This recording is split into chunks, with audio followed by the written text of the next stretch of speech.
lapel. You're listening to Bloomscast, the official podcast of Blooms.io, home of the bioactive library for mass spectrometry instant optimization. Let's dive into the latest in natural chemistry, bioactive discovery, and the future of lab innovation.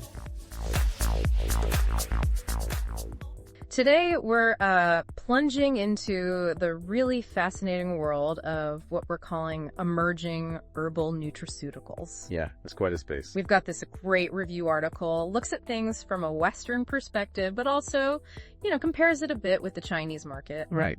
And our goal today is really to unpack the recent buzz around some of the newer supplements, the ones maybe less reviewed. Exactly. Try to understand the science or sometimes, why the science isn't quite all there yet.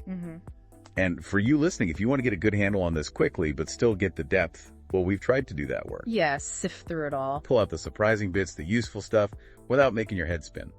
Because this market, it's huge. Huge, but also kind of confusing. The evidence can be all over the place. That's a good way to put it. Inconsistent is maybe polite. Right.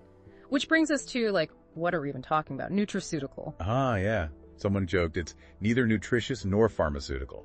And there's no single legal definition, is there? In most places. Nope. You hear functional food, botanical drug, phytomedicine. They float around. Not always meaning the same thing. Definitely not. So for today, we're mostly looking at dietary supplements, things from food or added to food. Okay. We might touch on a few that blur the lines with traditional herbals, just because, well, that's how the market sees them sometimes. Gotcha. And it's kind of amazing how many people are using these things now. It really is. You see growing interest from older adults, people dealing with cancer, athletes. Lots of different groups, which makes thinking about interactions really important, right? With regular meds. Absolutely critical, yeah. And the market size is just staggering. Oh, yeah. Trillions globally. Yeah. U.S. and China are massive players. But pinning down exact numbers, very tricky. Because of those definitions we mentioned and different rules everywhere. Okay.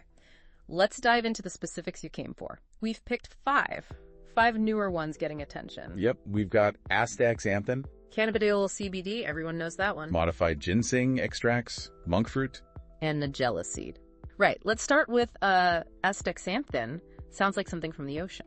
It basically is astaxanthin, or AX. It's a carotenoid pigment, like beta-carotene in carrots, but this one's red. Ah, red. So that's what makes salmon and trout red. And algae. Exactly. It's nature's red crayon, you could say. And turns out that color might come with health perks. And the main one people talk about is antioxidant power. That's the big one, yeah. Its main active bits are these different shapes, isomers, and a complex molecule. Natural AX has a mix. Okay. And synthetic. Synthetic is usually just one type, the transform. Interesting difference. So how does it actually, work in the body? Well, besides being a strong antioxidant, fighting those free radicals, it seems to tweak these things called PPAR receptors, or like master switches for handling fats and inflammation. Okay. Master switches. Sounds important. They are. But AX's effect isn't always simple. It can vary depending on the cell type, sometimes even opposing effects. Huh. So it's complex. Very. And it also influences signaling pathways involved in inflammation and programmed cell death, apoptosis. Like NF-kappa B and TNF-alpha. I've heard of those. Exactly those. Plus interleukins, other pathways like MPK-P38, PI3, KKKT. Think of them as cell communication lines for stress and damage. AX seems to nudge them towards less inflammation, more protection. Okay, lots of potential mechanisms. But what about human studies? Does the evidence stack up? Ah, the million-dollar question for supplements. AX doesn't have that long traditional medicine history, but its popularity is growing fast. Right. We are seeing some supportive clinical trial evidence. But, the usual caveats apply. Study quality, design, bias, always got to look closely. Always. But the area is showing promise. Things like atherosclerosis, hardening of the arteries, maybe some cancer chemoprevention, eye stuff like macular degeneration, skin conditions, and even for athletes, performance and recovery. Some places are even starting to allow small health claims. That sounds pretty positive. What's the safety picture look like? Any worries? For natural astaxanthin, it looks quite good. Human studies up to 12 milligrams a day. No major red flags. And animal studies agree. Yeah, they back that up. No obvious liver issues or other problems found. That's reassuring. But you hinted the synthetic might be different? Yeah, the synthetic AX story is a bit murkier. Some rat studies at really high doses showed some liver effects. But then other studies didn't find that link. Yeah. Some researchers think maybe it's just a rat thing, species specific. Possibly not relevant to humans. Possibly. But synthetic eggs can also have trace amounts of solvents left over from making it. Manufacturing residues. Right. So until there's more solid safety data on the synthetic form, it's probably wise not to just assume it's the same as natural AX for us. Good advice. Okay, switching gears completely. From algae red to cannabis green, sort of. Cannabidiol, CBD. Yeah. Feels like it's absolutely everywhere now. Doesn't it? So CBD, it's from cannabis sativa, right? Hemp or marijuana plants. Correct. And the key thing, it's not the stuff that gets you high. That's THC. Right, non-euphoric. Exactly. CBD doesn't really bind strongly to those main cannabinoid receptors, CB1 and CB2.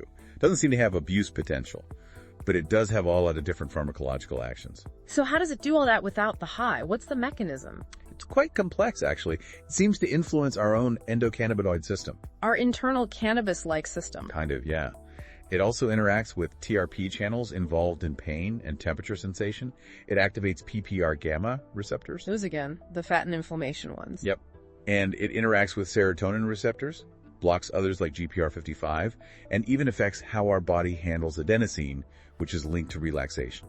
It's a real multitasker. Wow, okay, it touches a lot of systems. Right. What about the clinical proof? What's it actually proven for? The strongest, clearest evidence is for treating rarer, severe forms of childhood epilepsy, like Dravet syndrome and Lennox-Gastaut. Right, that led to Epidiolex, didn't it? The FDA-approved drug. Exactly. Epidiolex is pure pharmaceutical-grade CBD, approved specifically for those conditions. Big step. Definitely. But what about all the other reasons people use it?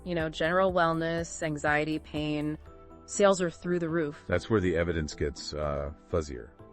We see this huge boom in the natural channel for wellness, mood, pain.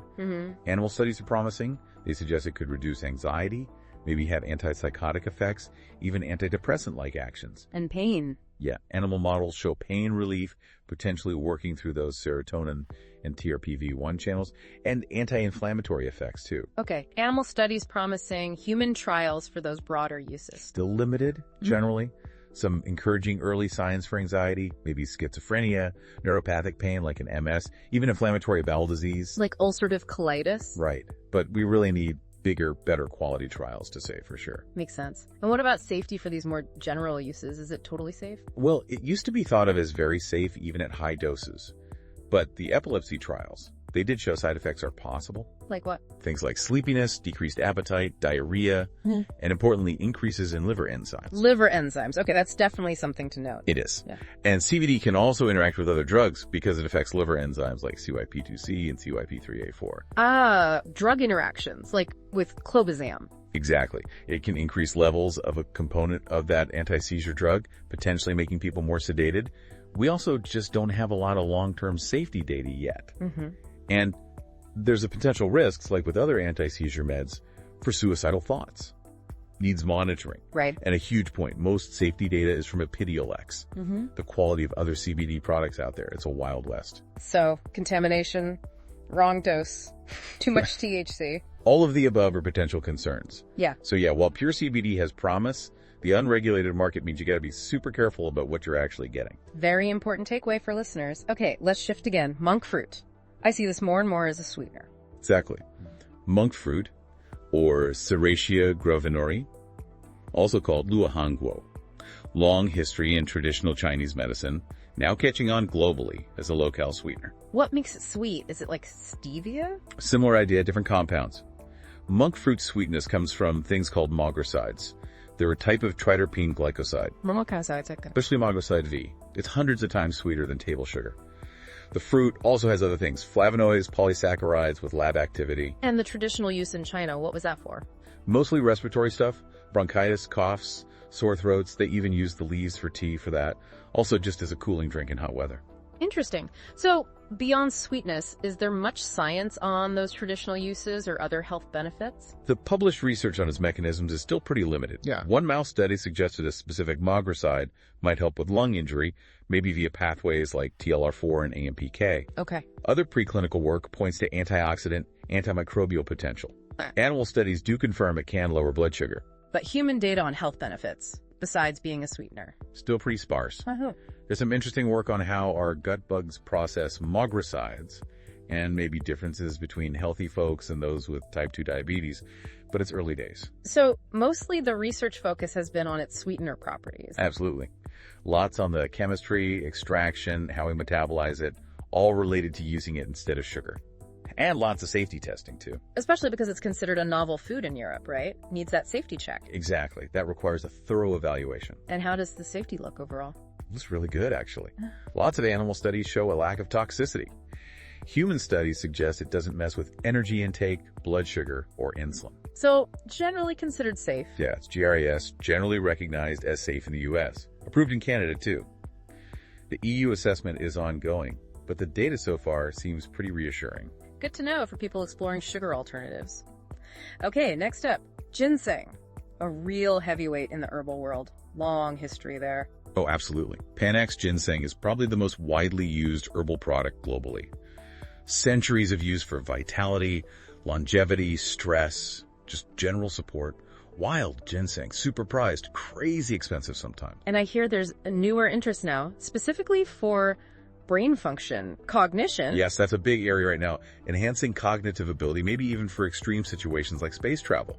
China's Astronaut Center is looking into it. Wow, space travel. Yeah. And also for age-related cognitive issues. Exactly. That's another key area of investigation. So what's in ginseng that's thought to do this, the active compounds? Those are the ginsenosides. They're complex saponins, over 150 known types, generally grouped into two main classes, PPD and PPT derivatives. TPD and PPT. Got it. And how it's processed matters, like steaming. Big time. Steaming, fermentation that changes the profile, which ginsenosides are present and how much. Okay, lots of different ginsenosides. What did the older research say about them helping cognition? Well, earlier reviews, like one from Cochrane back in 2010, were pretty cautious. They found a lack of convincing evidence for cognitive boost in healthy people and no really high-quality evidence for dementia then. Okay. Another review focused on Alzheimer's found only a few studies, and they had limitations. A general review on psychomotor performance showed maybe some improvement, but clinical significance was unclear that he used different products, different methods. So kind of inconclusive overall back then. What about this newer focus? Individual ginsenosides, modified extracts. That's where things are getting more interesting, more targeted. Take ginsenoside RG1. It seems linked to lots of targets and pathways. Animal models of Alzheimer's show memory enhancement, neuroprotection. Okay. And newer animal work suggests it might reduce memory issues from chronic stress or lack of sleep, maybe via pathways like BDNFT or KB. Interesting. What about others? RB1.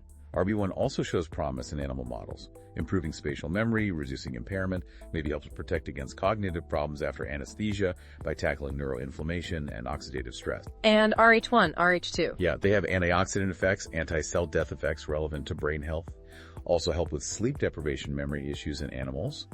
RH1 seemed to boost cholinergic activity in one model. RH2 looks like it reduces neuroinflammation too. So the research is really drilling down into specific components now. Exactly. Moving from broad claims towards understanding how specific bits might target specific brain functions opens doors for more tailored uses potentially. And these modified extracts you mentioned, what's the idea there? Right. When we digest ginseng, our gut bacteria break down ginsenosides into forms that might be better absorbed. So scientists are mimicking that, using hydrolysis to create extracts with enhanced bioavailability. Making them easier for the body to use. Essentially, one breakdown product, PPT, showed neuroprotective effects in animal models. And there's work on standardized mixtures of these breakdown products called DS, showing potential in models of simulated spaceflight and stress. Fascinating stuff. But what about safety? Ginseng generally, and these specialized things. Generally, ginseng itself is considered safe, well-reviewed, but there are contraindications, maybe not for high blood pressure, certain CNS issues. High doses could cause insomnia, maybe estrogen-like effects. Drug interactions. Some potential ones reported, yeah. Huh. Certain HIV meds, cancer drugs. Oh, yeah. Evidence is weaker for interactions with things like warfarin or some blood pressure meds, though. Okay. But it's crucial to stress these new cognitive applications, like for astronauts. They're specialized, not for casual self-medication. Right, definitely not DIY stuff. Okay, last one on our list, Nigella seed. Black cumin, black seed. Seems like this one has really popped up recently. It really has. Nigella sativa. It has a super long history in Unani, Ayurveda, Islamic traditional medicine, used as food and medicine. Traditional use for what kinds of thing? A whole range. Infertility, fever, respiratory issues, pain, metabolic problems, even used topically. Wow, broad uses. But the recent sales spike, any clear reason? Not one single thing jumps out. It's kind of mysterious. But it has happened alongside a big increase in research looking into its health benefits. So maybe awareness is just growing. Okay. What are the key active compounds people are looking at? The main star is considered to be thymoquinone, or TQ. TQ. Yep. The oil also has fatty acids, linoleic, oleic. The essential oil has TQ plus thymol, other related compounds, tiny bits of alkaloids in the feeds too. And the research, what does it show about effectiveness? Yeah. How it works? Well, there's a ton of research, but the clinical evidence is, well, it's a bit scattered, not super strong for any one single thing. Lots of studies, but maybe not high quality or consistent. Kind of. Many studies on respiratory issues, obesity, inflammation, but yeah, quality varies, and often they don't clearly state what kind of extract was used. Right. What about systematic reviews, looking at all the studies together? Reviews on blood sugar control, obesity, blood pressure, lipids. They show sort of moderately promising results, but maybe not compelling enough yet. Okay. Any newer areas being looked at? Yeah, some recent evaluations for kidney stone dissolution and for ulcerative colitis. And TQ, thymoquinone, is seen as the main driver. Generally, yes. Preclinical work on TQ is extensive. Shows anti-inflammatory effects, immune modulation targeting things like NF-kappa B, IL-1 beta, TNF-alpha, even anti-cancer activity in labs and animals. But clinical studies on just TQ itself? Surprisingly few, considering all the preclinical excitement. Interesting gap. What about safety for Nigella seed? Because it's widely used as a food and has that long traditional use, it's generally considered safe. Animal studies haven't shown major toxicity, acute or chronic. No big liver enzyme changes in rats, even at high doses. Okay. So while it's promising, we definitely need more rigorous studies to really assess its place as a general nutraceutical. And definitely not for self-treating serious stuff, right? Absolutely not. Not a replacement for proper medical care for things like cancer, asthma, epilepsy. Right. Wow, this has been a really great tour through some of these emerging players. It really shows how complex this field is. It really does. You've got this clear upward trend in sales. People are interested. Yeah. But then you have the fuzziness around definitions, quality control issues, and clinical evidence that's often still developing or inconsistent. Yet consumers keep buying. And some products probably are beneficial, or at least harmless. Likely, yes. But the widespread use of newer things, especially like cannabis extracts, sometimes for serious conditions, that definitely raises questions and needs careful thought. Yeah. So, wrapping up, it leaves you wondering, doesn't it? With all this interest and the science slowly catching up, what are the biggest unanswered questions? Long-term effects. Best ways to use them. Exactly. Those are the crucial next steps. Definitely food for thought for everyone listening. Absolutely. Thanks for tuning in to Bloom's Cast, brought to you by blooms.io. Stay curious, stay connected, and we'll see you next time on the frontier of natural product innovation.